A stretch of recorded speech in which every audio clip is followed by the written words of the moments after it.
Anyone other than the applicant or their representative wishing to speak must register and submit the registration slip to the zoning administrator at this time.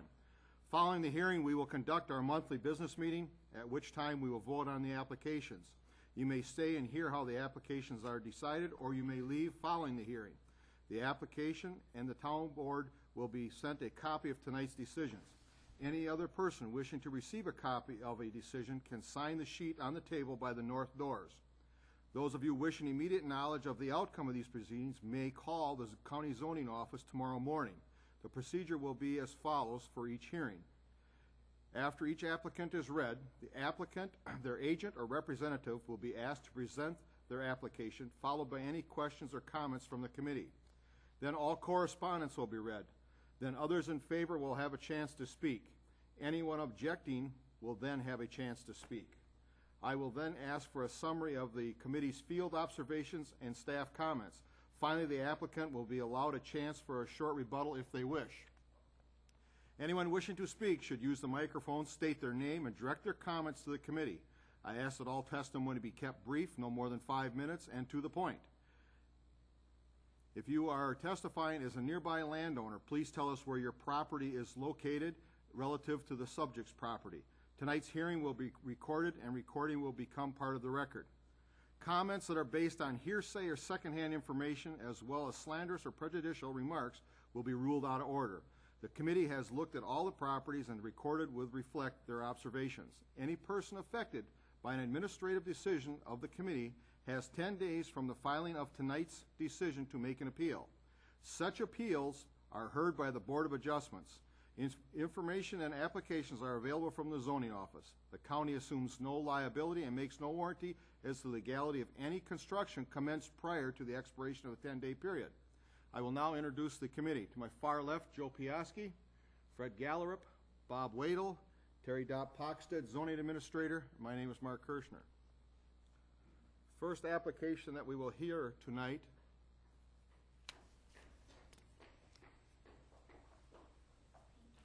Bell Consulting, York, Pennsylvania. Daniel and Karen Krantz, landowners, have made application for a conditional use in accordance with sections 58-236, paragraph B, paragraph 20, and 58-454, paragraph 33 of the Waushara County Zoning Code to place a 300-foot self-supporting wireless communications tower with placements of a 12 by 26 equipment enclosure in an AG General Agricultural Zone.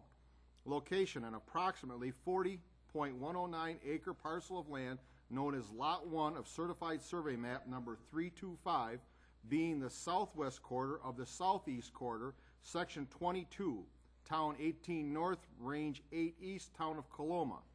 Fire number W13034 Cypress Avenue. Is the applicant present? Yes. Would you come forward, please? Would you state your name for the record, please? Good evening. Nathan Ward, Buell Consulting.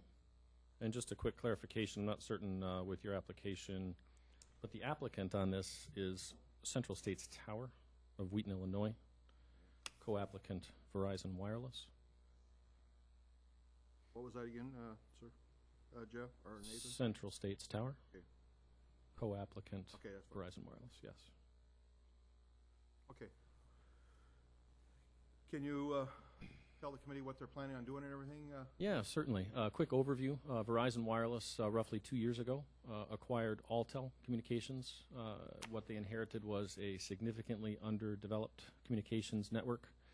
Since that time, they've been in the process of trying to fill out and fill in their network services over the course of a 4-county area here in central Wisconsin, FCC market known as Wisconsin 7.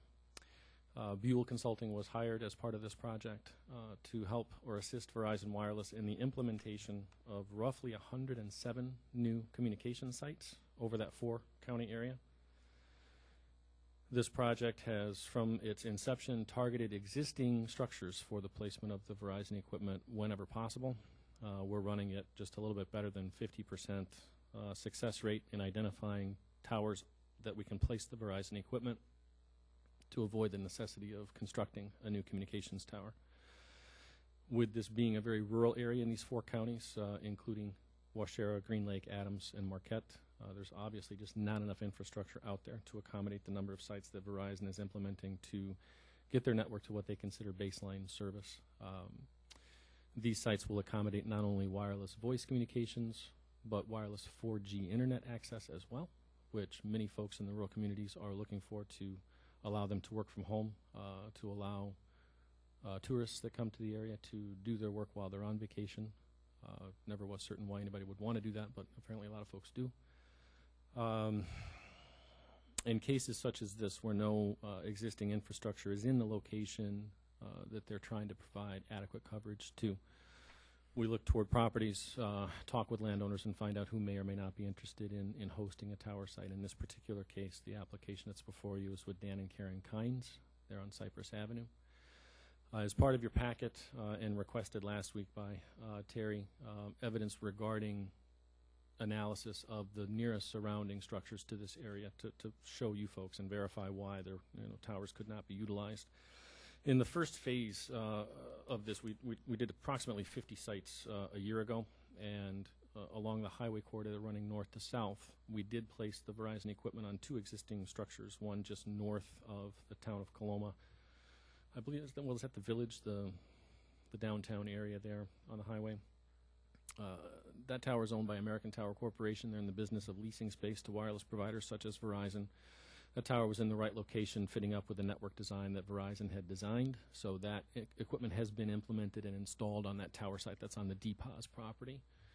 Just north of town, traveling south down the highway corridor and transitioning just into Marquette County, there was another American Tower facility on the Henke property that Verizon also targeted and placed their equipment there. Running on the highways east to west on Highway 21. The next site east on the highway, we've targeted an existing tower and implemented the equipment there. That's a U.S. cellular structure.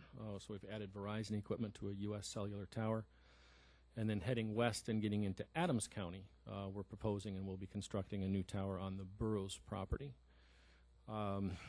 This particular site, in the midst of those 4, we have evaluated the other existing structures in the area. That, again, the propagation maps that you have before you. The nearest tower to the site that we're proposing is the SBA Towers structure right there in the town behind the mini storage or self-warehousing property. A little bit too far away from the area that we're trying to cover between the 2 sites that we've already implemented, the DPOS property to the north and the Henke property to the south, and actually too close to the DPOS property. So our signal would be overlapping existing service that's already there. The other, or the balance of the towers that were then evaluated for you, lie west on Highway 21. The 3 nearest of those structures, Clearview Communications, another U.S. cellular tower, and an Element mobile tower, all of which, again, were too far removed from the area along the highway and interstate where we're trying to improve and get this service in. Terry then also asked me specifically regarding a county tower, and the reason that was not evaluated was it lies further west than the 3 towers that we'd already provided evidence for. So again, removing it further from the area that we're trying to provide service to, it's just simply not in the right location. In my investigation of the area for the proposed site that's in front of you, Cypress Avenue, Cypress Court, along Highway CH, where the radio engineer wanted to fit this equipment in. Again, having spoken with several of the property owners in the area, having attempted to speak with many more without a return phone call, evaluating things such as topography, ground elevation, avoiding things such as wetlands, some flood areas.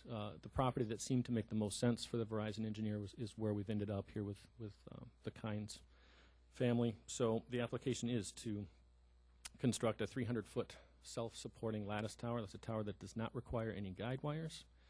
We have looked to the county's ordinance, both your general conditional use requirements in Chapter 58-163, as well as selected conditional uses specifically regarding wireless communications facilities in 58-236. I'd sent over today these criteria and some responses to each of those items, and we certainly feel that the proposed installation meets the letter of your code regarding these installations. I'm here to answer any specific questions you may have regarding the site itself, and with that, I'm available for questions. Committee questions, please.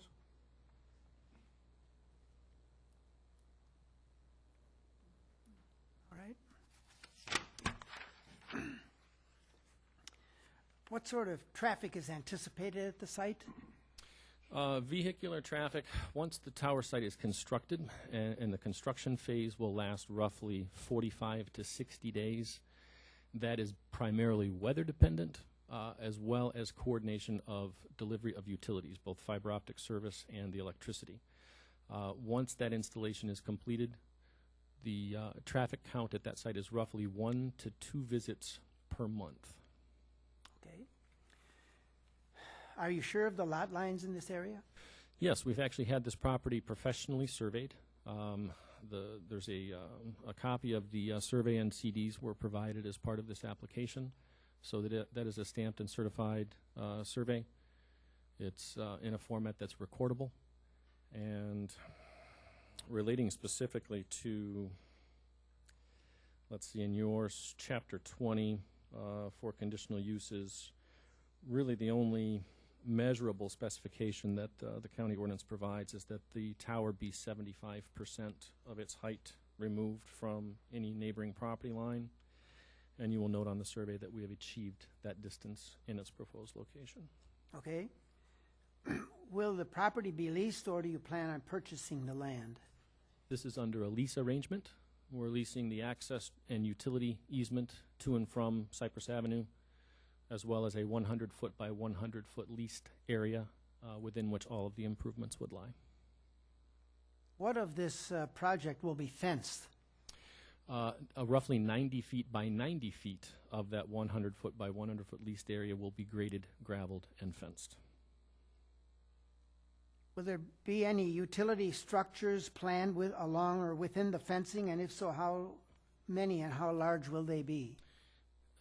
Utility structures, if you're referring specifically to telephone or electricity, there will be a ground-mounted transformer. For the power, we would run roughly 800 amps of service from the right-of-way back to the site, so that would require a ground-mounted transformer. There would also be fiber optic riser or pull box or combination thereof. Those would more than likely be located just outside the fenced area. So that's the utility company's preference, so that they can gain access Sure. to their equipment. Inside the fenced area, as part of the application, a 12-foot by 26-foot precast concrete enclosure for Verizon Wireless that houses their radio transmitters and receivers and a backup generator. Are you aware that the county has a long-standing policy of requiring highly visible paint and lighting schemes for all towers because of our intensive agricultural use and frequent aerial applications for growing crops?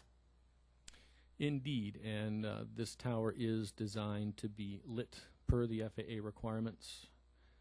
In this particular case, that is the medium intensity daytime white strobe light that transitions to the red incandescent light at night that sort of glows on and glows off, if you will. If the county prefers that the tower also be painted, we would certainly abide by that requirement. In our opinion, the painting is not nearly as effective as the daytime strobe, and then it fades over time, provides a long-term maintenance issue on the towers. The lighting on these towers are now designed so that the light itself shines in an upward direction to protect from light pollution downward toward the ground. We've also gone to great lengths working with U.S. Fish and Wildlife Service. They have almost across the board on any tower that's greater than 200 feet requiring lighting, have requested that we light these with a white strobe at night, which is remarkably obtrusive in any area where there is residential. We have been able to convince them that the red incandescent light at night is sufficient for air safety, and therefore this tower is designed with that lighting in mind. Okay. What sort of safety lighting is being proposed now? This is all at the top of the tower. Are there going to be lightings at different levels of the tower? I believe that there's a midway beacon just at night on this tower. It does not flash white during the day, but I believe there's a midpoint beacon red at night, and that's a steady red. I believe it does not glow on and glow off. That would be about halfway up, Nate. Correct. Our code requires that you must prove that it is not feasible to build on any other existing tower in the area. Have you studied other towers in the area, and can you explain why they are not suitable for your equipment? Indeed, and that would touch back on the radio propagation, the nice colored maps that the radio engineer provided. I can't emphasize enough how much sense it makes for us to utilize existing towers whenever possible. It saves us the infrastructure cost out of the gate, which is extensive. It also allows us to get the sites on air much quicker. We can avoid much of the approval process as we have, before your body this evening, as well as significant federal clearances. When constructing a new communications tower, the clearances that are required for that add roughly 4 to 6 months time frame to our process. So in Waushara County alone, and I did just a quick tally on this tonight, there's another representative here from Buell Consulting that has an item before you later this evening. He and I have been the two agents responsible for all of the Verizon new installation or sites here in Waushara County as part of this project. My estimate on this, and I didn't bring the appropriate file to verify this, but it's roughly 12 new communications sites in this county to date as part of this project. 8 of those have been targeted and will be co-located on existing tower structures, with only 4 of those locations requiring new towers. Our zoning code requires that you must agree to lease additional space available on a tower to other companies at a fair market rate. Does your company have a co-location policy regarding sharing tower space, and will the tower be able to support other users' equipment? Indeed, the applicant, the primary applicant before you is Central States Tower, and that is the business that they're in. They have teamed up with Verizon on this project. They're going to construct this tower with Verizon being their initial tenant and then actively market this tower and its location to the other wireless providers. They would not be committing to this type of investment if they weren't very certain that their success rate in adding additional carriers to the tower was going to happen, and obviously they would do so at fair market rate. Okay. Are you familiar with the county's requirements regarding financial sureties for the removal of the tower if it is no longer needed? Indeed, that's part of your code there in Section 20, and the applicant would abide and agree to provide that surety for you. Are you familiar with all other requirements, including FAA, FCC, and state building codes? Indeed, all the towers are constructed meeting state building codes, and I did forward over by email earlier today copies of the FAA and FCC documentation for you. And you are probably planning to install a new driveway for access to the tower and equipment? That is correct. New driveway. Asked the town chairperson to review that application, whose name we'll skip over for the time being. Well, he's seated among you. The location has been approved by the town, and yes, this would be a new approach off of Cypress Avenue. We would grade and gravel that access road to provide solid all-weather access to and from the tower site. I think we did notice a flag out on the road, which looked like it might be in a location for the new driveway. Indeed, that would have marked the center line of that access drive. Okay. Are you aware of the county's requirements regarding posting of emergency contact information? Yes, notice that in your Chapter 20 as well. There will be emergency numbers posted, signage on the fenced portion of this site. And then I believe we're also to provide the information to the Sheriff's Department as well, so that they have that on file, and that's certainly acceptable. It looks likely that you will need a new fire number at that point. Is that correct? That is correct. We prefer to have a fire number specific to the tower in case there is an emergency situation, get the folks to the tower site as opposed to knocking on Dan and Karen's door. Okay. And if approved, when would the tower be constructed? We would probably... there's still some of the federal state and federal clearances that we're awaiting, fully anticipating achieving them. I think right now the targeted start date is roughly June of this year. Those are all the questions that I have. Joel, anything? Bob? If the light would go out, how much turnaround time do you have to fix the light if it stays on or doesn't go on, or? It's a great question. The lighting system, as well as all of the other components of the site, are monitored 24/7 electronically. It goes back to what we call a knock center.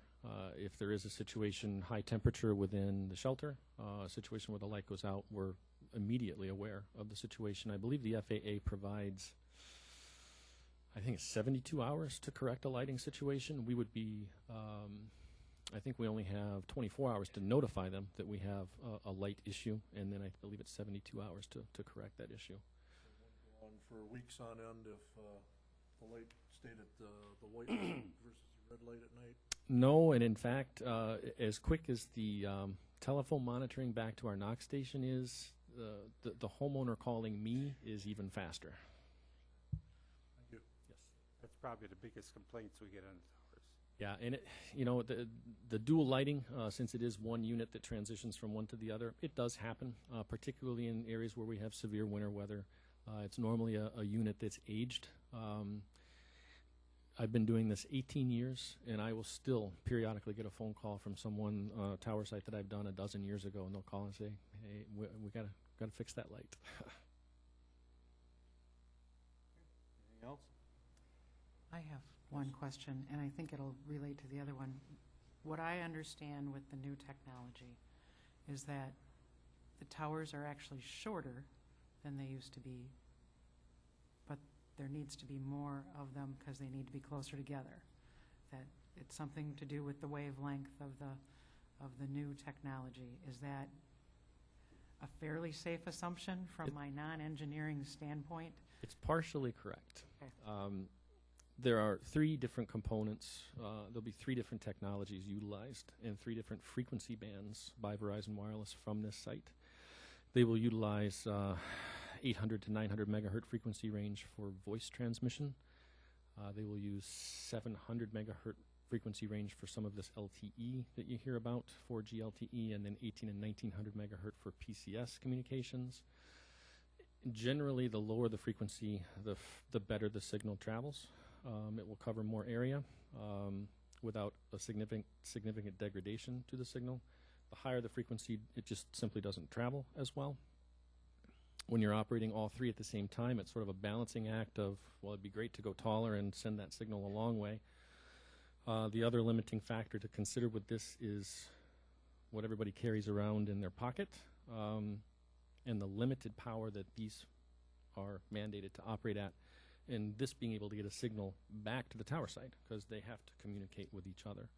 So generally speaking, what you're saying is yes, the heights of these towers in a lot of areas have come down, still in significantly rural areas as we are even here in this particular township. You will still see tower heights in the 200 to 300 foot range. This one is proposed at 300 because we think, and Central States is confident that there's going to be users that are going to want more height, that they may emphasize or utilize more of just a voice network rather than the high-speed 4G LTE. So they're trying to accommodate all users in that respect.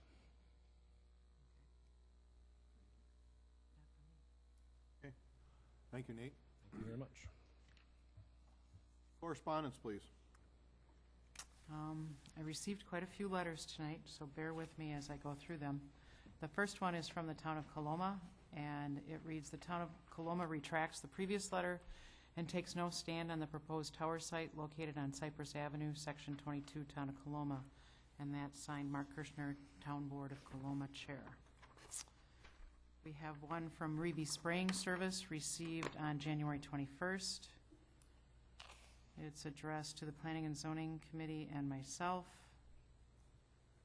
And it says, "We support this location with no effect on any agriculture-related functions. Due to the close proximity to I-39 and State Highway 21, a dual lighting, daylight strobe, and night red incandescent is highly recommended. Seeing and avoiding is the only protection from such hazards." And that's signed sincerely Jeff Reby of Reby Spraying Service. Then there was 2 emails from the Waushara County Sheriff. The first one was received on January 9th, and it's addressed to me, and it says, "Regarding the conditional use of Beal Consulting, there are several existing towers within approximately 2 miles of their request to construct another tower. They are proposing to construct a 300-foot tower on property with an elevation of 1,072 feet. There is an existing 400-foot tower on property with an elevation of 1,151 feet within that 2 miles. There is currently space available on at least one of these towers. Have they considered these alternatives? If not, why not? And what was the response of the other tower owners?" And that's thanks Dave Peterson.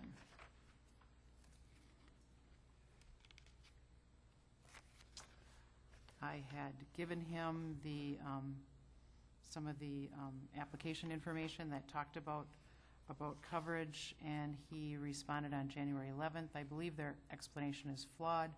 I personally find the tower coverage issues beyond my scope of expertise and have the feeling that the companies use my lack of knowledge to pull the wool over my eyes. Hopefully you and/or the committee are more knowledgeable than I, or rely on someone that represents the county's interests as opposed to the builders. I will continue to become smarter. See attached. Thanks, Dave Peterson. And there was a map attached showing some of the other tower locations. Then this evening, I received several letters. The first one is from Jim Wandry. It says, "Attention County Zoning Board members regarding the proposed tower site on Cypress Avenue in Coloma. My name is Jim Wandry, and I own over 123 acres of vacant land on the corner of Cypress Court and County CH in the township of Coloma. A while ago, I was approached by a company interested in purchasing 2 acres from me to erect a telecommunication tower. At the time, I was not interested in dividing a parcel off of my property to sell.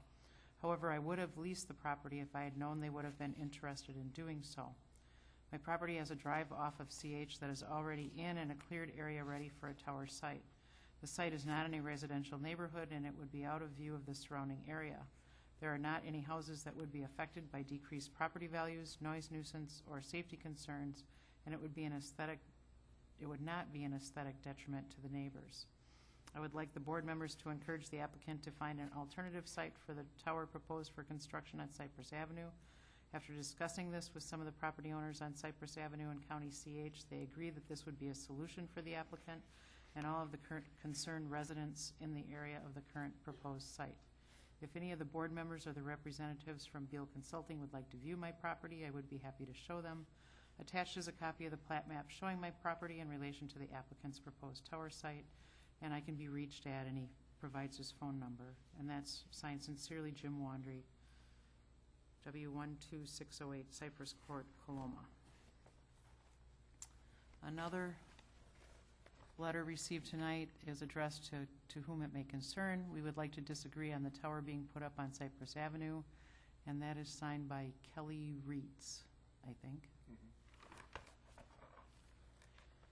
And another one received tonight to the zoning board. My concern about the tower is my health. What about my TV reception? What happens to the value of my property? And that's signed by Sandra Infalt, INFALT, W13201 Cypress Avenue.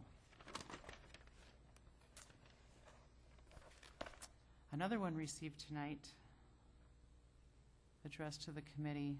Dear board members, my name is John Rolane, and I am a property owner across the road from the proposed tower site on Cypress Avenue in Coloma. Due to my work, I am unable to attend this hearing to express my opinion concerning the site of this tower, so I have submitted this letter to the board with the request that this application be denied. I moved to the area and built my house because of the rural residential neighborhood and the natural surroundings. Our neighborhood is located in an area of new homes, and the owners take pride in their property. The placement of a tower will be an eyesore and decrease our property values. My home sits on a hill, and my large glass windows will be in direct view of the tower and its lights. Another concern I have is the health ramifications that this may present from radiation and radon.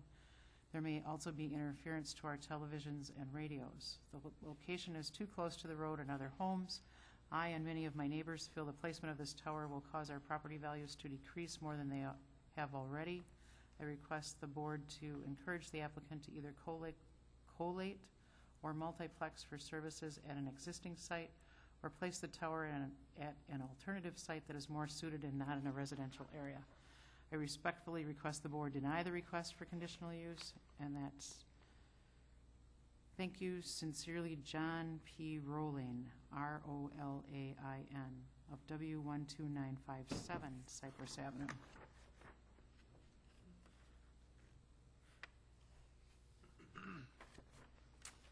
And the last letter received tonight, addressed to the Waushara County Zoning Office. I feel that the Zoning Office should have the following provisions put in place if we are to allow the conditional use to put a 300-foot tower on the Canes property. Applicant must provide documentation relative to property values and how the tower will affect property property towers. If the tower is unused for 12 months, the owner will be required to remove it. If radio or TV signal interference occurs, owners must solve the problem. If they can use other towers instead of building new, is 300 foot absolutely necessary? Possibly check further into other options before going on with this project. I feel property owners should be able to use this property as long as it doesn't affect others. And that's signed, thank you, Deborah Zulke, Coloma, Zuehlke. And that's it for correspondence. Okay. Anyone in favor to speak? Karen Keynes?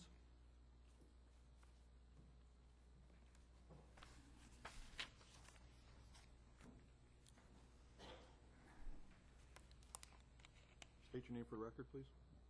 This is Karen Kynes. I think our representative approached us about this tower. We went over our concerns about it and decided that it was a good use of the property.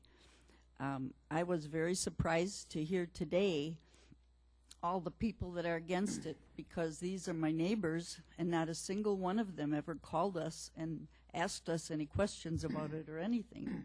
So we kind of were blindsided on this one, but I have confidence in the company that's building this and feel that it's a necessary program.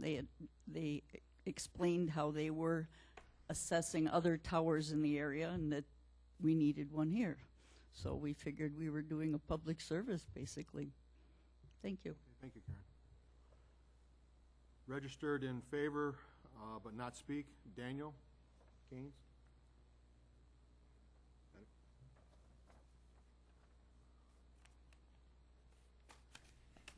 Anyone objecting? Pat Gramley. Good evening. My name is Pat Gramley, and my husband and my property is directly east of the Kynes property where they're going to put the tower. I'm sure the representative from Buell Consulting has got all their ducks in a row and all their statistics and data to support their case. However, I am not a PR person and I'm not a consultant. I would just like to speak from my heart. I'm just a citizen that does not want property values to go down due to aesthetic blight, noise nuisance, and potential health and safety reasons. Cypress Avenue is a residential, quiet, and peaceful area that is very beautiful with rolling wooded terrain and much wildlife. All the residents have worked many years to buy or build their homes. For this reason, they show great pride in their ownership. If you want a constant flashing light, noise from wind whipping through a tower, the drone of a diesel generator, a fear for health and safety, we would all have moved to the city. Our living room, kitchen, and bedroom windows are all on the sight line of the tower, as well as many other people's homes. The constant flashing light day and night will be annoying. I am also concerned that the tower will have a negative effect on our television and radio reception in the neighborhood. The tower will be located close to our property line, and if there is a collapse from a high wind, icing, or just plain structural failure, our home and safety will be jeopardized. Although there has been testimony to the board in the past that the collapses only occur 65% of the height of a tower, I feel this is a PR statement, and there is no guarantee that 75%, 90%, or the entire 300 feet won't come down and jeopardize our home and our safety. More and more zoning boards across the country are denying applications for towers to be constructed in a residential area. Many of them have cited aesthetic objections as well as property value decreases in their denials. The NEPA, the NHPA, and myriad federal court cases all say looks do matter. Justice Stevens for the United States Supreme Court wrote, quote, "The character of the environment affects the quality of life and the value of property in a residential area," end of quote. The 11th Circuit Court stated that objections coupled with adverse impact on property values or safety concerns can constitute substantial evidence for a denial. I realize there is a 50-50 divided opinion on the effect a tower has on health and mental health. Some professionals have found that emissions can cause cancer, heart disease, sleep problems, depression, and other emotional problems. The media has publicized this greatly, and according to many realtors across the country, it has caused people to fear living near a tower, and it has deflated property values. All of our property values have decreased greatly since the recession and the real estate collapse. We can't afford to have that happen to our property anymore. Many people's homes are their main and only asset. I would like to make it very clear that we're not against progress, we're not against technology, and we're not even against telecommunication towers if they're placed in a reasonable location. A letter has been submitted by Mr. Wandry offering his property as an alternative to the Cypress site.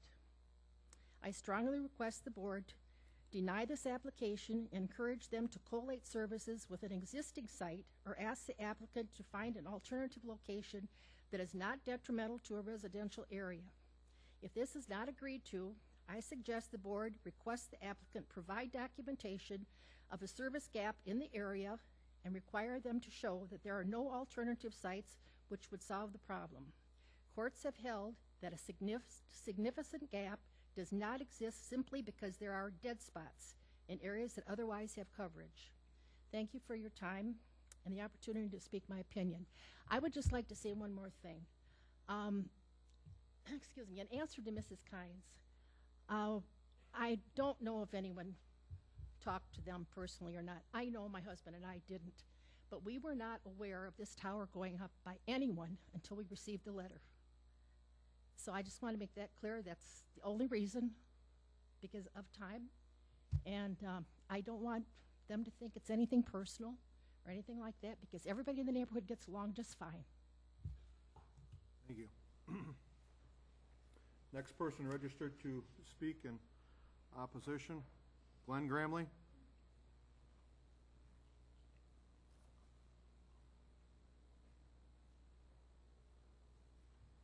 Good evening. My name is Glenn Gramley, and I am the neighbor to the east of the tower site. I greatly disagree with the tower proposed on Cypress Avenue in the township of Coloma. The tower is being placed in an open area right off of the road, in which the neighbors all take pride of their homes. As well as many of the property owners are concerned, the property values decreasing with the tower in our residential area. An article in the New York Times quoted realtors saying property values have decreased as much as 20% where there is a tower because the buyers do not want to live near a tower, and also stating concern over health conditions. The Federal Appraisal Institute has 91 chapters, and they say property values have dropped anywhere from 4% to 20%, depending on the location of the tower. On May 23rd, 2012, Bridgewater, New Jersey denied T-Mobile application due to property values.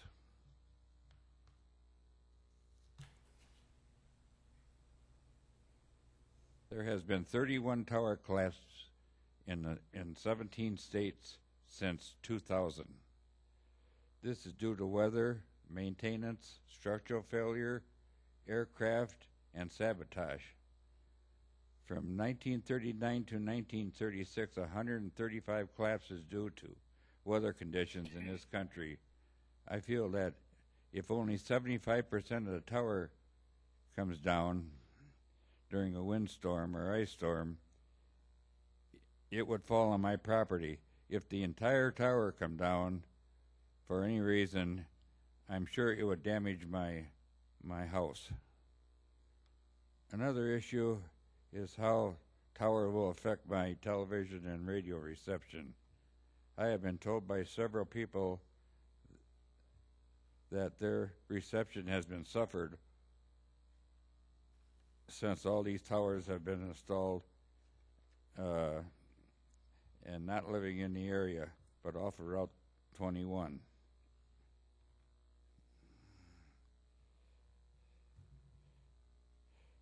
There's a large piece of vacant property east of the proposed tower off of County CH with a road cut in and clearing that my wife had just stated. This would be an ideal location for a tower because there is no houses in the area.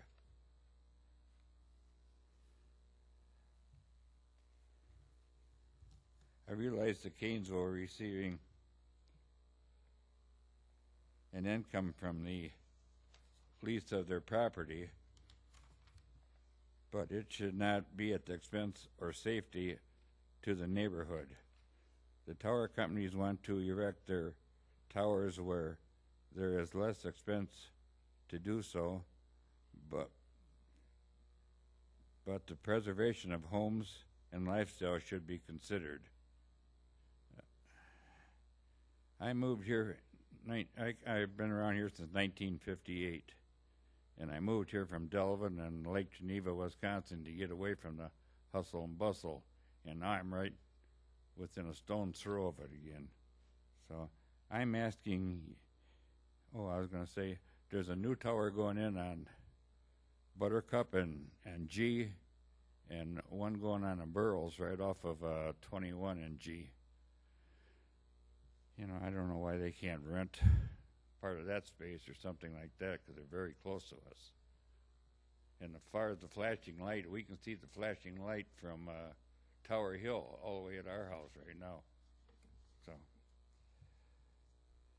I'm asking you to deny this application, and thank you for your time. Thank you. Next person to speak in opposition, Carl Seefeld.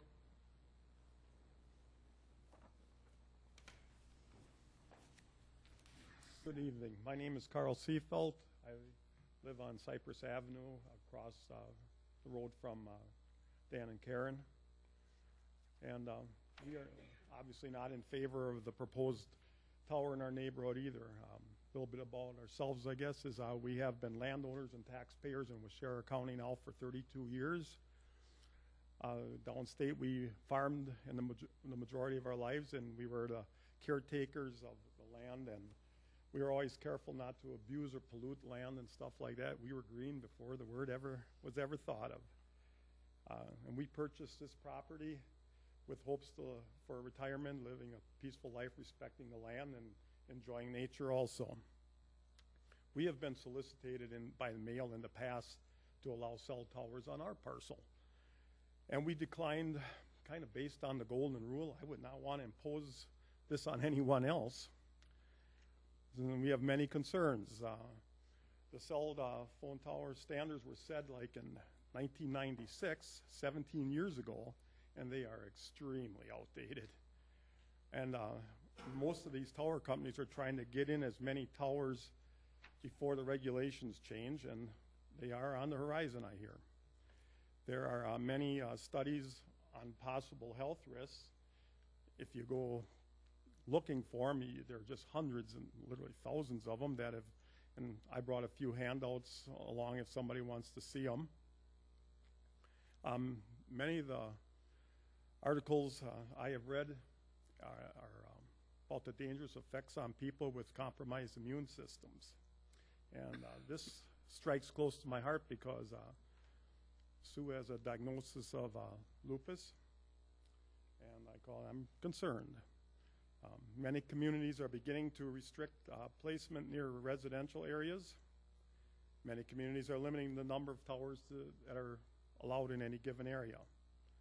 I believe the lights on the towers are bothersome, commonly called light pollution. And the lights from Tower Hill, as it's known there on 21 on the west, are very distracting and unpleasant, to say the least. You go out at night and you can't help but see them. I mean, there's just and it's not neat. There's nothing attractive about a tower. especially in a natural setting, like it was said that we got a very pretty area by us there, and a 3-foot 100 tower is nothing but an eyesore. I mean, it's, I call it, if you look it up, there are currently 13 towers within 4 miles of our property and 31 broadcasting antennas. I'm not for sure what the 31 broadcasting antennas all cover, but boy, that's a lot of stuff.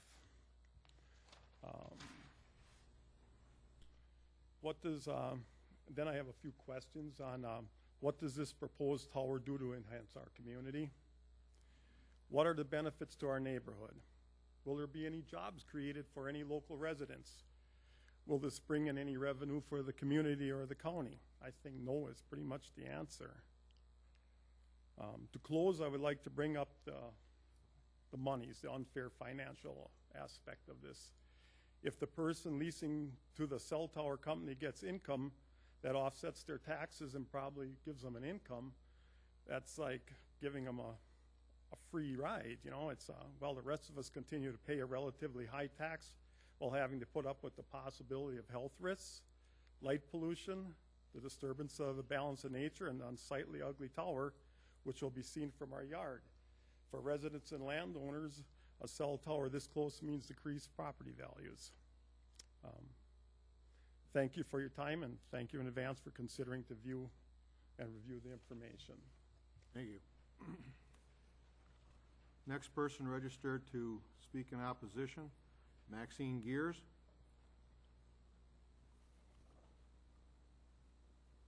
Hi, I'm Maxine Gears, and I live on County CH. That's less than a half mile from the proposed site.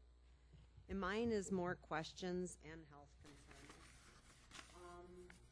Is there going to be noise, like a lot of wind noise? And I'm concerned about the flashing lights in the house for a 300-foot tower. And our property values, are they going to go down? And if they do our taxes go down? And is the township getting tax revenue for this also? Are we going to have TV interference? I worry about the environments, the birds and vegetables. Is there emissions from this that can, I have a big vegetable garden, not sure. And I think the height of the tower is too much. And I am very concerned about health of people. What, like again, emissions from this. I know we have 2 cell towers going up now. It's in Adams County. One is on Cumberland Avenue off of G and 21, and one on Badger Avenue off of G. And how many do they need? And it's just like if you're going from Plover to Coloma or Coloma to Plover. You look how many cell towers has went up in the last 6 months to a year. I know the state is stopping a lot of the signs, you know, that advertising signs going up. What about the cell towers? And I know there's some on Tower Hill that's not even being used. I heard that's been some of them for many years. Why can't they utilize some of those? I guess if the cell phone tower was to fall due to lightning weather, can this cause a fire, or just curious about that. And then if a tower is not used, who pays for that, or how long does it have to sit before somebody will take this down or remove it? And another thing, I never received a letter that this tower was going up. I read it in the paper, and then I was notified by a neighbor. So I guess that's kind of where I stand on it. Thank you. Thank you, Maxine. Next person registered in opposition to speak, Brittany Clausen.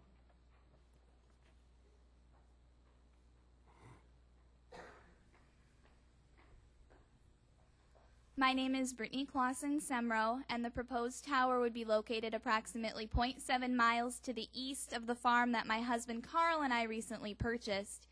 And I have a couple of questions for the Planning and Zoning Committee tonight. First, do you have the ability to prevent this tower from going up? You can't answer? Okay. And then the second question would be, has the conditional use already been approved or not? Because it seems in the past as though the committee has made their decision prior to this evening's meeting.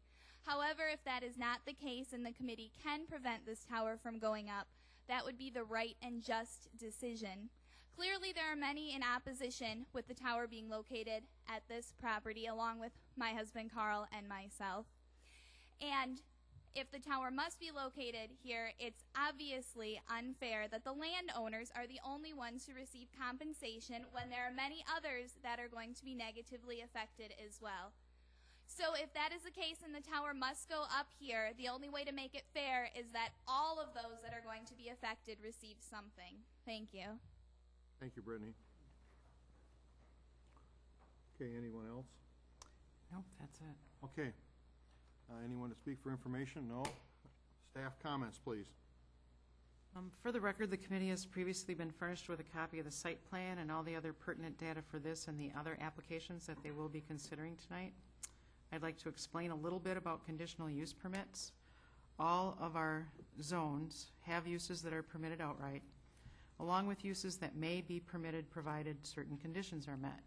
Those were alluded to by Nathan of Beal Consulting. And that's what we're looking at here, a use that may be permitted in this zone, provided that those certain parameters are complied with, or that there are conditions that could be placed on it to keep it more in keeping with the surrounding uses and area. In some counties, these permits are called special exception permits. It is the landowner's responsibility to provide the information that shows the committee this use is still in keeping with the zone that it's being placed in and the area that it's proposed for, and that the conditions placed on it will help ensure that it will be a good neighbor to the surrounding property owners. You know, the committee really needs to look at where this is being proposed, if this is the proper location for such a tower, and if it is, are there conditions that they can place on it and the applicant that will minimize the effects on the surrounding property owners. Every use that is out there certainly is going to have an effect on the surrounding properties. I think even if you built a home, you're going to have some effect on the surrounding properties. I did want to point out that this is a conditional use in the ag zone. Towers are permitted in the general ag zone and the forestry zone. Some of our more open space zones, they are not permitted in residential zones. When the committee visited the property, they noted that there are several homes visible from the tower site, but the closest home is certainly that of the property owner leasing the property to the tower owner. And if a new driveway is established, a fire number would need to be assigned.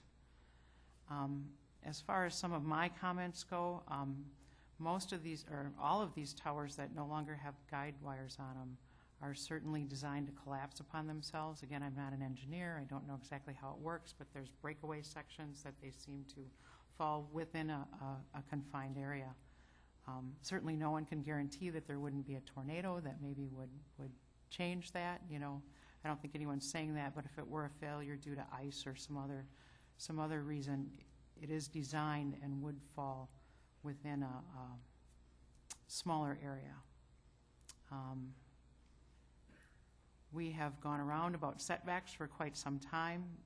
This does seem to be a fairly safe setback. We do have financial assurances that if the tower is no longer needed, that we have the ability to go in and take the tower down if the company were to go bankrupt or something and not be able to do it themselves. As far as some other research that I've done in the past, I could not find a lot of proof that there was danger to the public or wildlife when a tower is constructed. As far as wildlife dangers, it all seemed to be bats that are near, you know, if there's a tower near a cave or something. There isn't a great deal of bird problems or anything else. And what I found was that whatever radiation, and there is radiation and some emissions from these. But whatever there is, it dissipates very quickly. I think it's my understanding, and I'm sure the tower guy will correct me if I'm wrong, but if you had your ear next to the tower for a long period of time, there might be some danger. But because it's high up off the ground, that a lot of that radiation will dissipate within just a few feet of the antenna. As we discussed before, we've certainly seen a proliferation of these applications with cell phone use, and particularly the smartphones.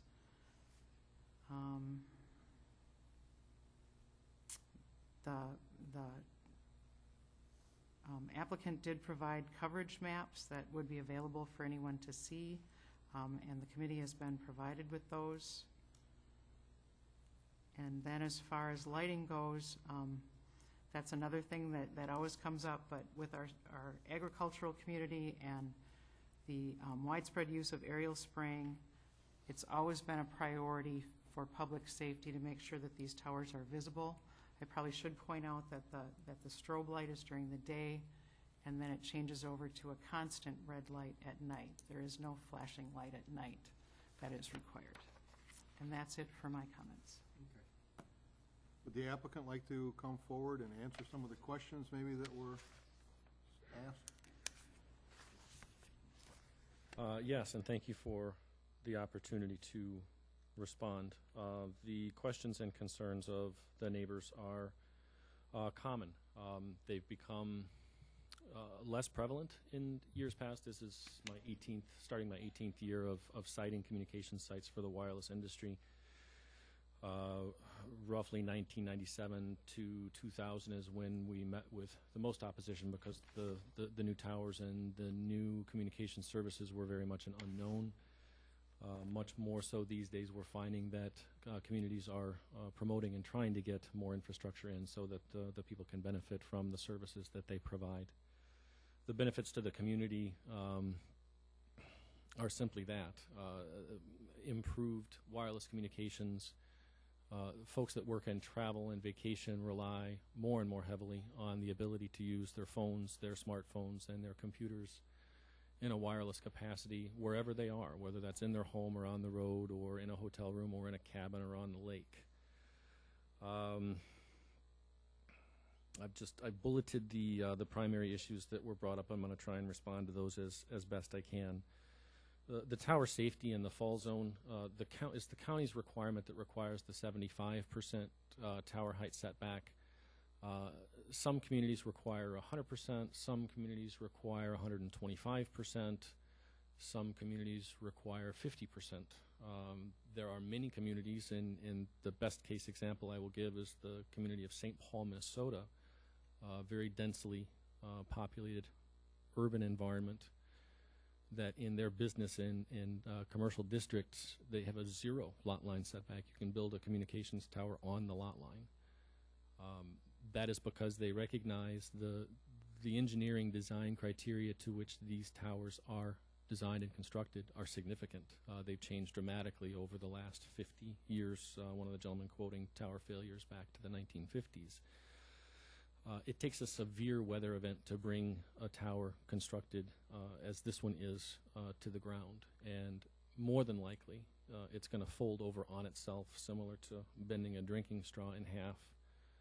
There is, to Terry's benefit, no way to predict what a tornado is going to do, but if you have a tornado significant or large enough to bring a tower structure such as this down, neither the Kynes home or the Gramley home, I fear, would be there to suffer damage from the tower falling.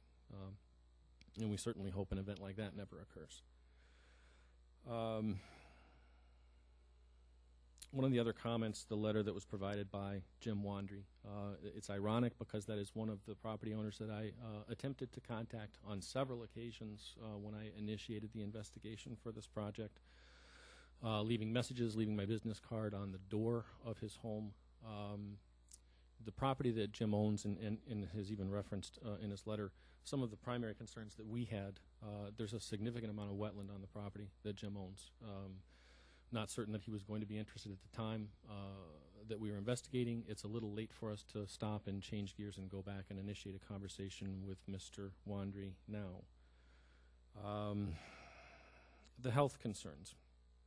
This I will speak to primarily anecdotally. The Telecommunications Act of '96 does not allow us really to even discuss this issue. Whether that's right or wrong, I'm not here to say. The board is not allowed to base a decision simply on that item. Anecdotally, in the 17 years that I have been doing this job, I've been personally involved with implementing this exact equipment on the rooftops of hospitals, working with doctors and nurses and their staff in getting the equipment because they desperately need it in the implementation of the work that they do. Hospital after hospital, you can look at just about any one that you drive past and you will find this equipment on the rooftop of the building, broadcasting and receiving these signals at the same powers that they will operate on this particular tower. With regard to wildlife, U.S. Fish and Wildlife and the Wisconsin DNR have been notified of our proposed action. They will comment. We will abide by their instruction.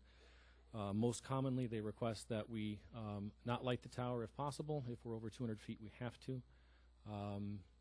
Again, back to the requesting of a nighttime strobe on the tower. That's not, no community is going to approve of us doing that, nor should they. The red incandescent light at night does not flash. It does glow on and glow off, but it's not a flashing light after sunset. And then the deletion of the guide wires, and we are getting further and further away from constructing any towers that have guide wires, and that's primarily for migratory birds. There are birds that actually migrate in the evening hours.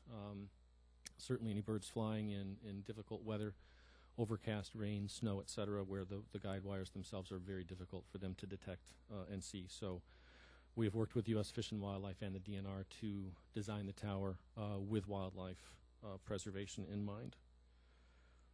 Property values. You will find certain instances where a community has decided that a tower will adversely impact adjoining property values. You will find in 99% of the cases that the assessors and appraisers find that they do not. In the 17 years, again, that I've been doing this, I've been privy to and involved with several of these studies. Most recently, June of 2011, a study that was conducted for a similar tower proposed in La Crosse County, Wisconsin, in a rural area of similar population density, similar tower. And the findings come back and say, no, it's the market that affects property value. It's not whether or not there's a tower on an adjoining property, be it 100 feet away or 700 feet away or 1,500 feet away from the adjoining residence. And last but not least, just the fact that this application did go before the town. The town discussed and decided it was not an issue, placement of the tower in this particular location. So that's my rebuttal in a nutshell. And again, I'm still here and available for questions. Thank you. Okay, the next application that we will hear tonight. Jay Hartz, Oshkosh, Wisconsin, Dale and Dawn Fadro landowners have made application for conditional use in accordance with sections 58-664, paragraph 2 and paragraph 9 of the Waushara County Zoning Code to establish a used car sales and repair operation utilizing an existing 48 by 110 foot building in the AG General Commercial Zone. Location: a parcel of land known as Lot 1 of Certified Survey Map 4569, being part of the southeast quarter of the southeast quarter, section 35, town 19 north, range 10 east, town of Wautoma. Fire number W7720, State Road 21 and Highway 73. Is the applicant present? Would you come forward, please?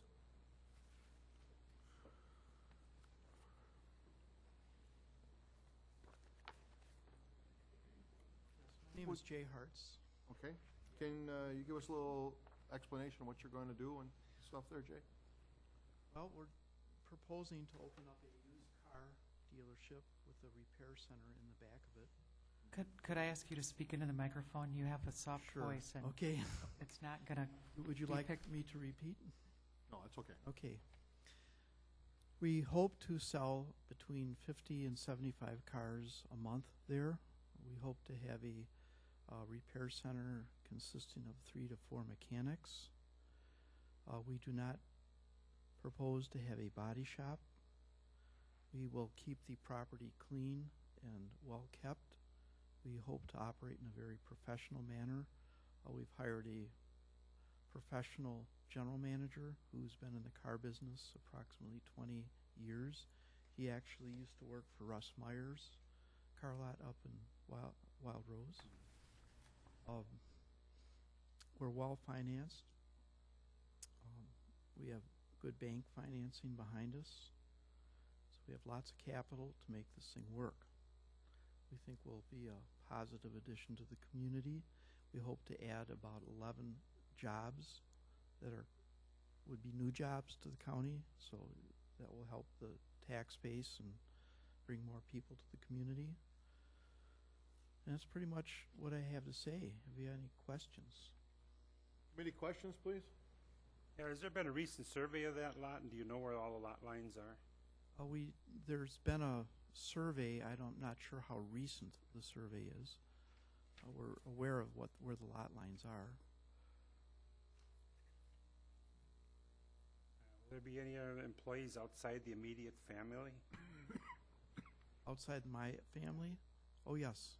I'll be the only family member. What sort of Working. traffic will there be, and what sort of parking will you need? Will there be plenty of room for your cars and for customer parking? Yes, we'll have plenty of customer parking. What are you planning on for an advertising sign?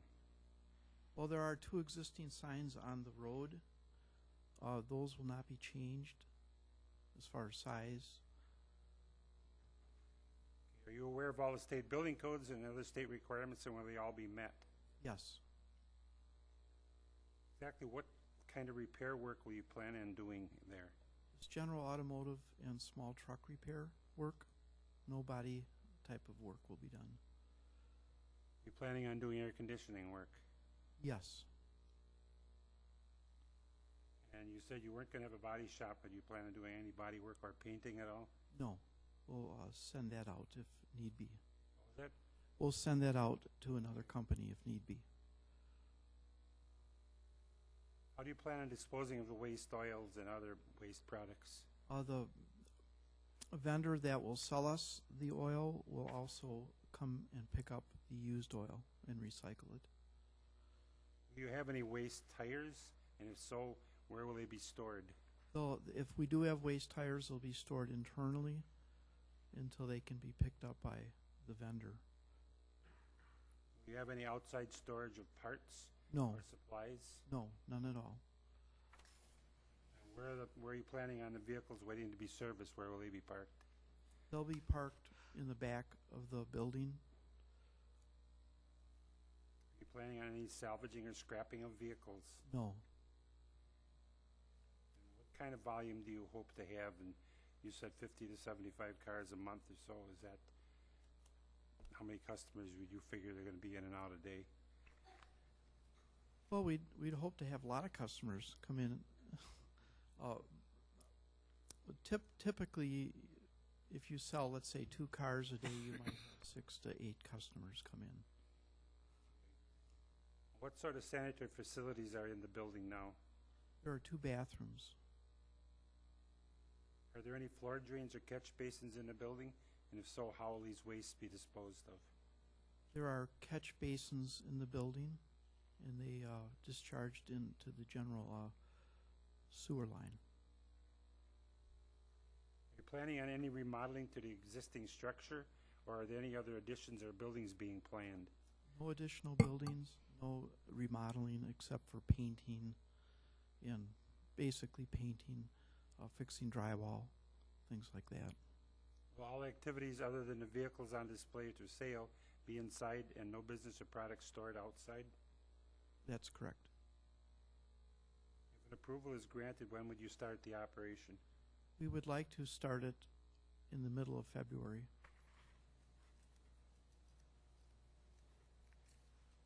Or sooner if possible. That's all the questions I have. Any other questions? Fred or Bob? Nope, not for me. Okay, thank you very much. Correspondence, please. We have no correspondence and no one registered. No one registered in favor or opposition? Staff comments, please. This is another conditional use application. This property does happen to be zoned commercial, but used car sales is a conditional use in all of our commercial zones. So again, we're looking at one that isn't permitted outright. It may be permitted, provided that they find that they comply with certain parameters that are in our code. And maybe there's some conditions that the committee can put on it so that it remains in keeping with the zone and area that it's proposed for. When the committee visited the property, they noted that the operation was certainly neat and orderly now. In order to maintain this, they would like to see all materials stored inside except for possible waste products. And if some waste products are stored outside, they should be in an enclosed area and not visible from neighboring properties or public roads. And they also noted that advertising or display should not be distracting or disruptive of highway traffic. It is a fairly highly traveled area there. And as far as my comments go, the zoning is certainly proper for this, and the site was formerly used for used or new car sales and service, so it certainly seems to be a good fit for that existing structure and the area. That's it. Okay. Is there anything else the applicant would like to add or anything? Okay, thank you. Next application that we will hear tonight, tabled from December 20th, 2012, public hearing, Wendy, what's that? Oh, okay. Wendy White, Fort Worth, Texas, has made application for conditional use in accordance with sections 58-454, paragraph 32 of the Waushara County Zoning Code to convert two existing daycare buildings into a duplex two-family dwelling with proposed construction of an approximate 4 by 14 addition joining the buildings together in the AG General Agricultural Zone.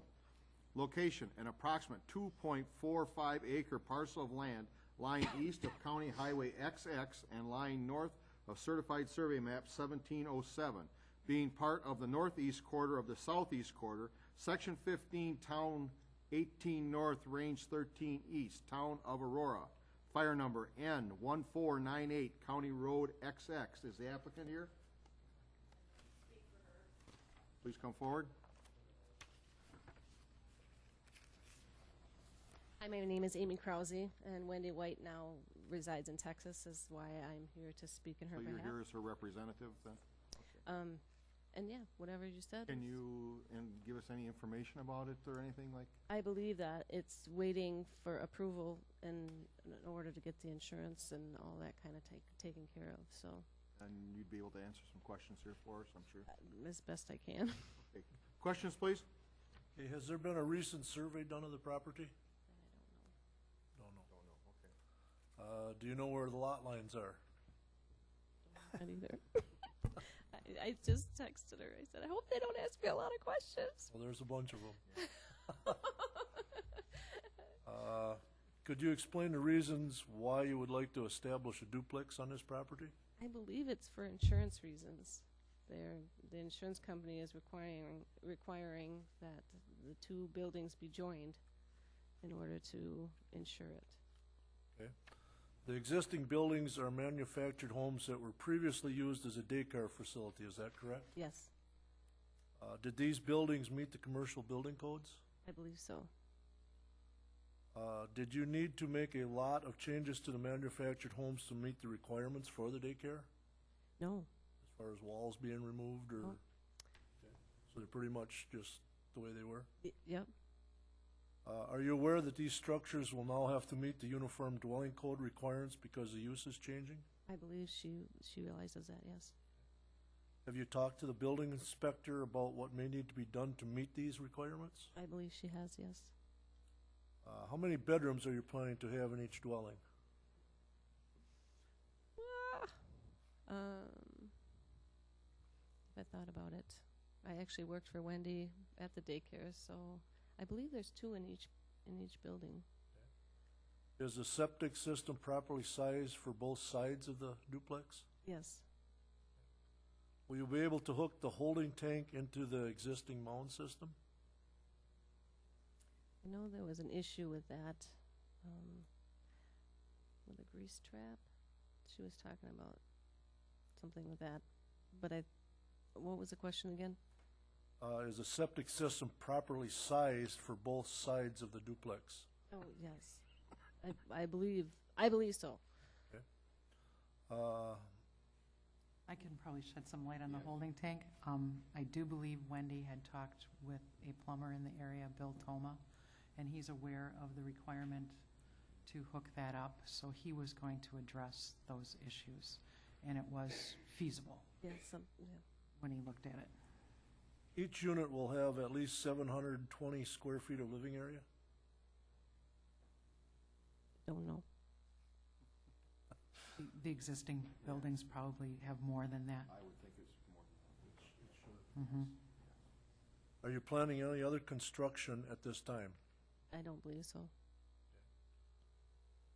All existing and new construction will meet the required setbacks from property lines? Yes. Are you planning on making any changes to the driveway? I don't believe so.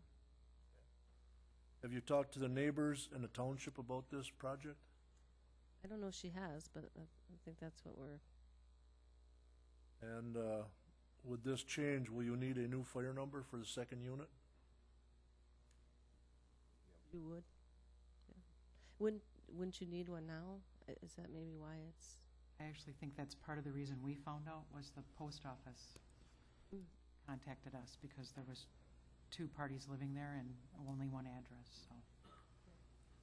And if an approval were to be granted, when would you start the reconstruction or construction of I this? believe people are waiting now to construct, but waiting for approval. Okay, thank you. You did well. Thank you.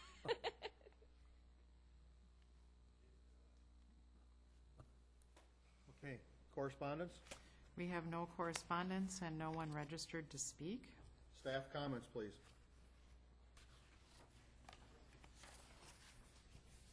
Again, we're looking at a conditional use. Conditional uses for duplexes are pretty common in all of our zones that allow single-family dwellings to be built, but you would need a conditional use to build a duplex. When the committee visited the property, they noted that there is certainly adequate room for a two-family dwelling or duplex on this property, and there was adequate parking available because of its former use. They also noted that all building code requirements will need to be met, and that a second address number will need to be assigned. And that's pretty much it from me. Okay. Is there anything else the applicant would like to tell us? No? Okay. All right, thank you. Next application, table from December 20th, 2012, public hearing, SBA Towers 3 LLC, Boca Raton, Florida, Sorensen Hillview Jersey Farm Incorporated landowners has made application for conditional use in accordance with sections 58-236, paragraph B, and paragraph 20, and 58-454, paragraph 33 of the Waushara County Zoning Code to place a 250 self-supporting wireless communication tower in the AG General Agricultural Zone. Location, an approximately 39.144 acre parcel of land being the northwest quarter of the southeast quarter, less certified survey map number 2517, section 5, town 19 north, range 12 east, town of Leon, County Road H. The applicant present? Would you come forward, please?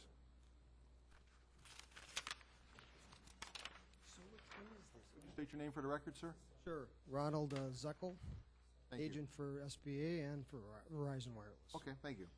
Could you tell us a little bit about the... Sure. Briefly, I'm going to expand a little bit on what the other gentleman said. I've been in this business since 1996. I'm an engineer by trade.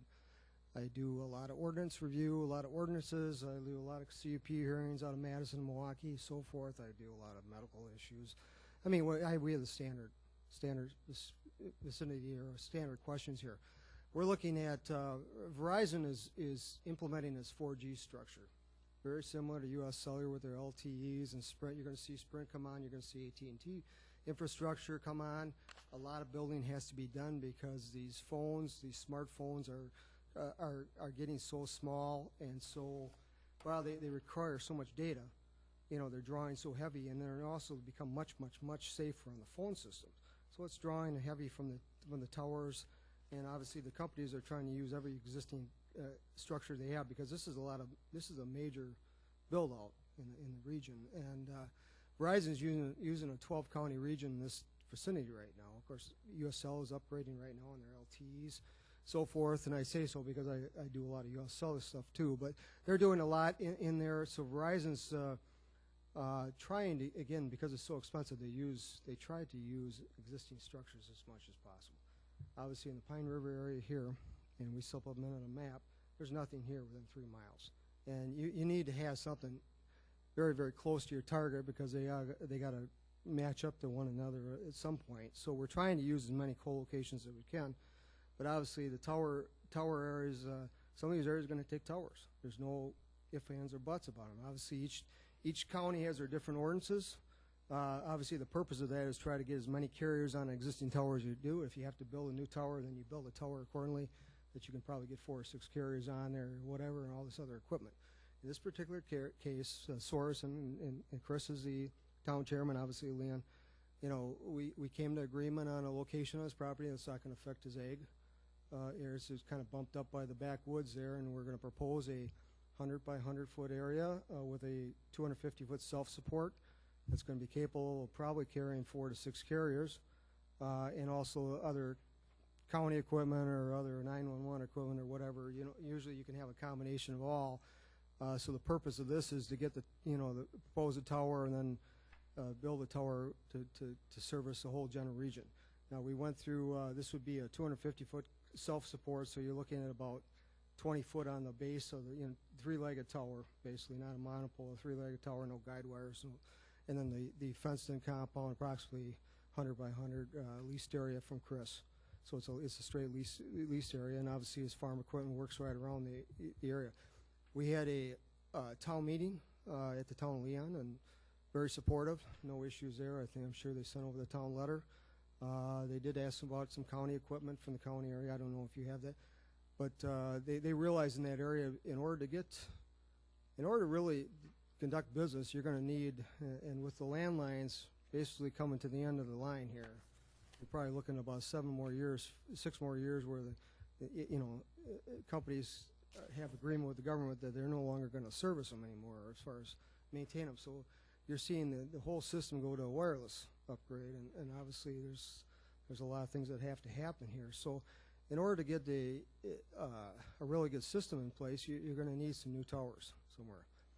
So we went through the town meeting. Obviously we had pretty good input, no issues there. So a lot of positive feedback. The town's hoping if you build a tower, you're going to get a USL, you're going to get an AT&T, and everybody's going to have service out there. So that's the whole gist of it. The tower should be properly located where we don't have anybody around. We've got FAA approval, we've got environmental approval on this. This is another one, a 250 foot self-support. You have typically you have a dual lighting med system from the FAA on this one, and it does from the crop dusters area. They got to have it lit. They're requiring it, but you're going to have a solid, real thin, or you're going to have three red lights on about the 100 area that are very dim. They're just red, and you can't see them much but just from the air. And then you're going to have the strobe, matching strobe during the day, and then at night in the red. So those two systems have been pretty effective, and you're going to see those on most 250-foot towers throughout the area. So it's pretty simple, but hopefully we're trying to provide the town of Leon with adequate coverage and service. And if we're going to build, if we did get approved, and I'm sorry I couldn't make it. Both Chris and I were here we were trying to make it up last time, but unfortunately that blizzard, and Chris couldn't even get over from his farm, to come over here. So. There's no way I was going to make it through Madison with 15 inches. So, hopefully we got your questions answered and going from there. And I'll be available for questions. Well, we got some questions for you, so stay right there. Committee questions, please. Sure. What sort of traffic is anticipated at the site and during the operation of the tower? These are unmanned again with the buildings, and so your general procedure for operations for most of the carriers is one time a month to double check them. you know, obviously emergency assistance come up, but you're not going to have anybody there on the site. So you should have one person coming by with a van or four-wheel drive every once a month, whatever, and then there's no other people. As far as construction, you're probably looking at 40 to 60 days, give or take, on there. So Okay. And are you sure of the lot lines? yes, it's a registered survey, and everything's been submitted with the package with the sign and stamps drawing. So And tower will be at least 75 feet of its height from the nearest lot line? yeah, this one's a little bit more. I think this one's almost. Will the property be leased, or do you plan on purchasing the land? No, this is a long-term lease. What can you tell me about the fencing that you're going to do there? Fencing is a standard 6 foot. It'll be, at least area is 100 by 100, so you'll probably look at a 85 or 90 foot by 90 foot area. Fencing is typical 6 foot high with 3 strands of barbed wire on top. Okay. Are you aware that the county has a long-standing policy of requiring highly visible paint and lighting schemes for the towers? Yeah, I think I was just made aware of it. Now, there's only, I do a lot of airport stuff too, real close to the main airports. And, lighting is all kinds of different. The FAA and consults with the local airports, and they determine the lighting pattern. And they also determine the painting issues. So usually the painting issues, if you want to, are kind of put against them, and they really don't want to paint a lot of them. But, I mean, we're surely open to it. There's no issue there with painting. But it hasn't really proved effective unless you're sitting right on an airport. So we'll be open to it if the county requests it. So the tower will be painted, though? It will be. This one doesn't require to be painted, but it certainly can be. Oh.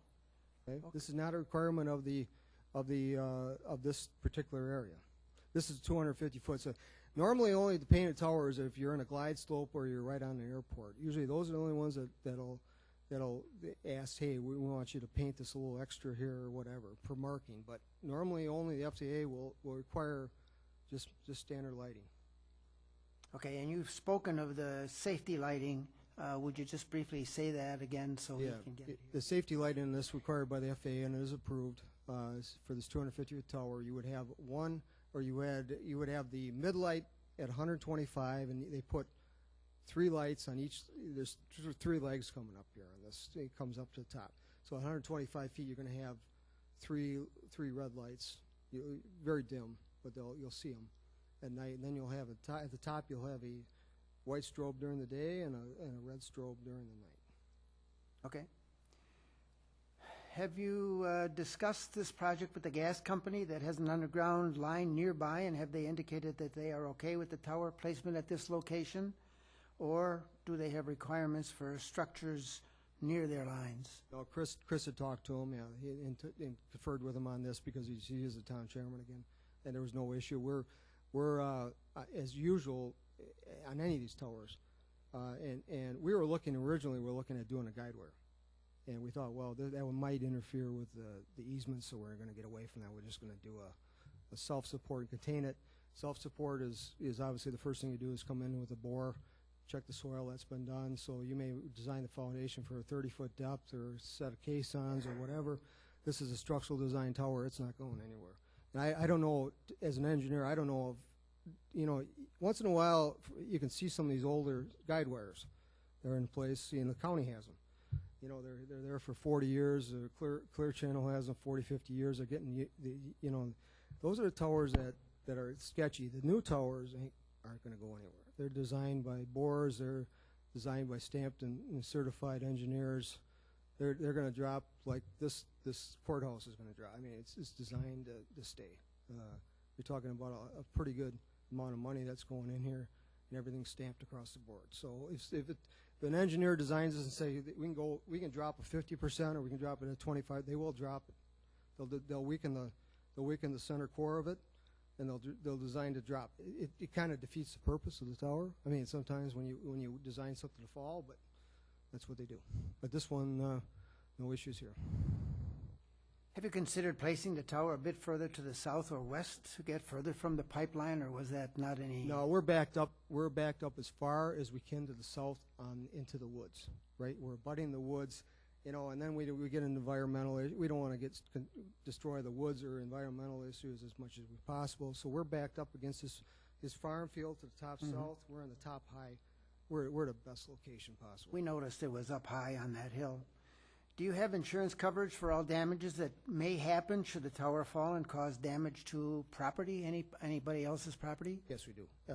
That's standard, whether or not we're dealing with the county or the municipality or whatever, we're standard liability or a water tank, it's all very heavy liability.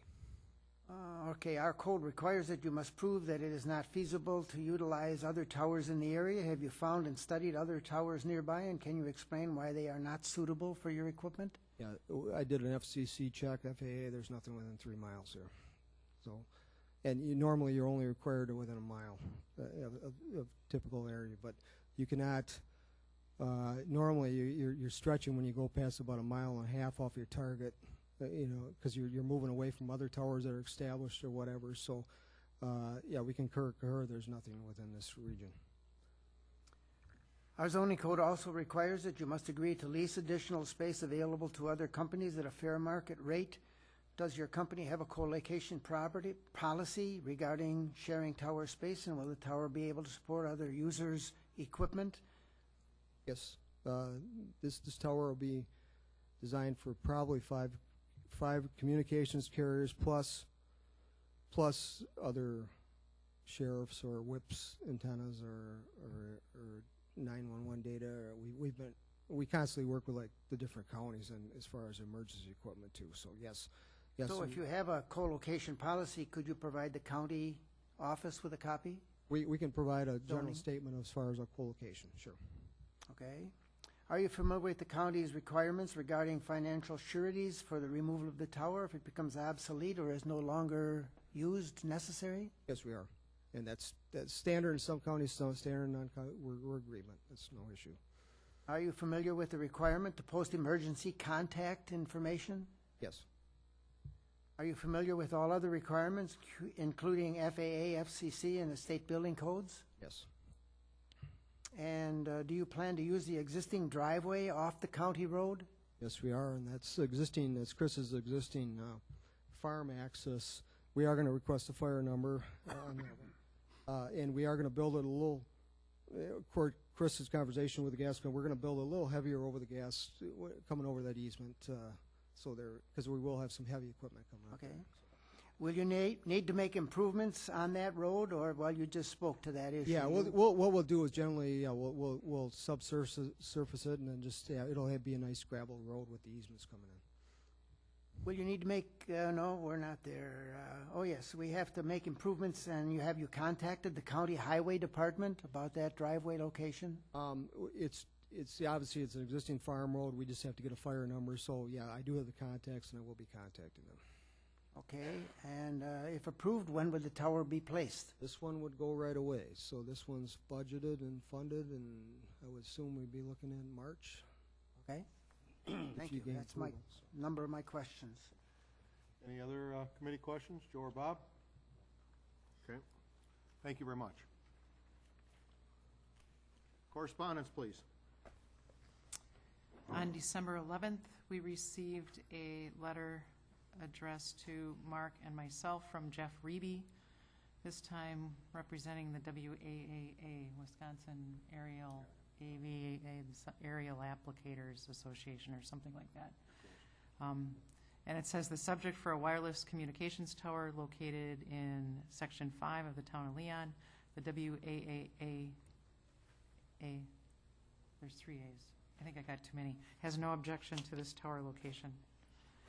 And then you have to realize that this was scheduled for the December public hearing, and we did have that large snowstorm. We did receive a fax that day from A&R Pipeline, and it says A&R Pipeline will not be attending this meeting due to the forecast of bad weather and possible poor driving conditions. We would be concerned with this proposed tower if it has potential to fall and reach our pipeline, which also crosses this quarter section. Please keep A&R informed as more information as to siting this tower. And that's signed by Larry Huber of A&R Pipeline. They did not send any follow-up correspondence. Is that All the correspondence? It's all the correspondence and no one registered. Anyone registered in favor or opposition? Staff comments, please. Another conditional use for another cellular and wireless communications tower. We've certainly have seen a proliferation of these in the county. This makes quite a few this year. I have not, or in 2012, I guess we're in a new year. And again, it's still my understanding that it works a little differently than previous cell phones, so they are going with shorter towers that are closer together. So we might see a few more. When the committee visited the property, they noted that a new driveway will need, well, I don't know if a new driveway will need to be installed, but the one that's there will need to be upgraded, and you should contact the county highway department to make sure they don't have any permits, and that we would need to assign a uniform address number for the site if the committee does approve it. That's it for my comments. Is there anything the applicant would like to add or anything?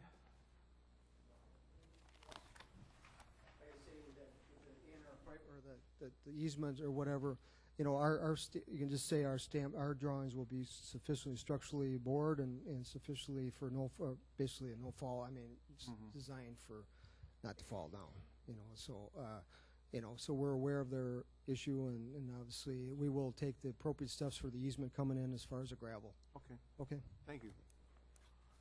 Okay. The last one that we have tonight is a zone change. Saxland LLC, Oshkosh, Wisconsin, has made application for a zone change in accordance with sections 58-131 through 138 and 58-331 of the Waushara County Zoning Code from an OF forest zone open space to an AG general agricultural 1 acre minimum lot in size on 3 parcels of land coming to 60 acres within the shoreland area.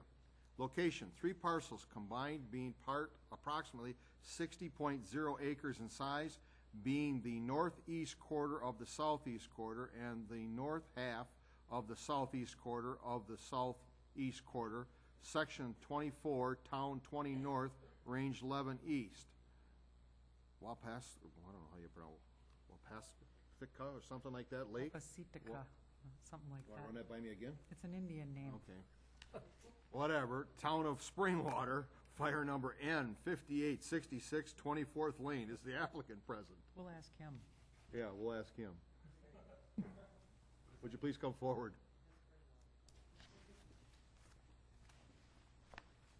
Would you state your name for the record, please? Good evening. My name's Bob Brooks. And the first thing, tell me what the pronunciation of that is. The lake? You're not sure either? Okay. Do you spell the last name, please? B-R-O-O-K-S. Okay, can you tell us a little bit or explain to the committee?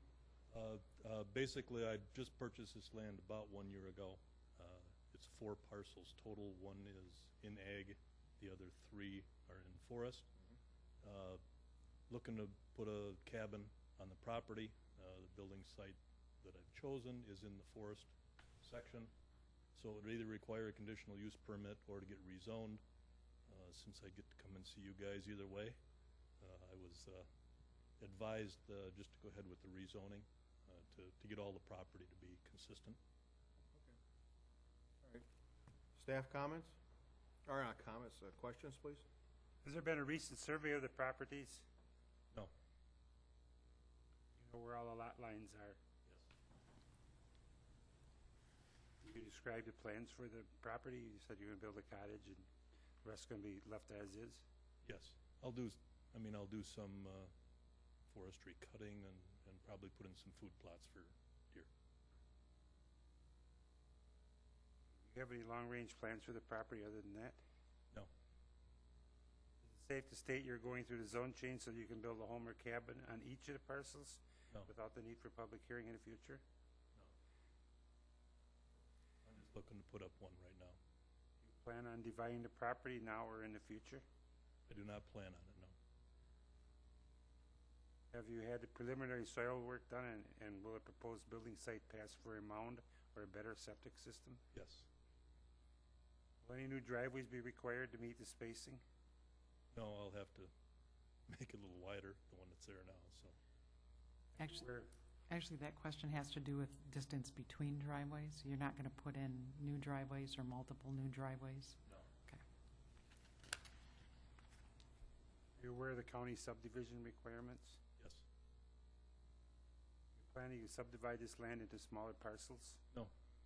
You're aware of the county uniform number addressing code, and we comply with those regulations if needed? Yes. Are there other similar properties in the area? Smaller lots like you're doing here, and of course, in our map here, there's a lot of them, so. Right, I believe I've got one of the bigger parcels. Have you reviewed the proposal with the township? Yes. If approval is granted, when would you start the construction? It's still tentative, but certainly looking at this spring. Other questions we have? Any questions, Fred or Bob? Nope. Okay, thank you very much. Correspondence, please? We have one copy of the town board meeting minutes from December 10th for the Town Board of Springwater, and I will just read the section that relates to this application. It says, Bob Brooks explained to the board that he wished to have his property in Section 24 rezoned from forestry to agriculture. Motion by Edgren, second by Town, to state that the board sees no problem with this zone change at this time, and motion was carried. That's it for correspondence, and no one registered. Okay, staff comments, please?